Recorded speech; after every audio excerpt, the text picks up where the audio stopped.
তো যেটা বলছিলাম যে আমি অ্যাকচুয়ালি ডট অ্যান্ড কির ফেস ক্রিমটা এর আগে ইউজ করেছি, মানে যেটা skin barrier repair face cream ceramide আর পেপটাইড দেওয়া।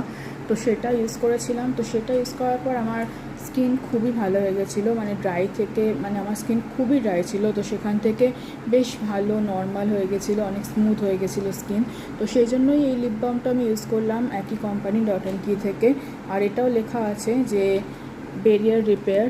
তো দেখা যাক, এটাতেও সেরামাইড আর পেপটাইড আছে, তো দেখা যাক, আই থিঙ্ক খুব ভালো কাজ হবে। আর এই লিপ বামের যে কালারটা, একটা খুব হালকা পিঙ্ক কালার, সেটাও খুব ভালো লাগছে। তো টাইমটা আমি একটু আগে দেখাচ্ছিলাম, এখন বাজছে 3:45 রাত্রির, আর এই ঘড়িটা 5 মিনিট ফাস্ট। তো এখন ওই 3:40 মতো বাজে।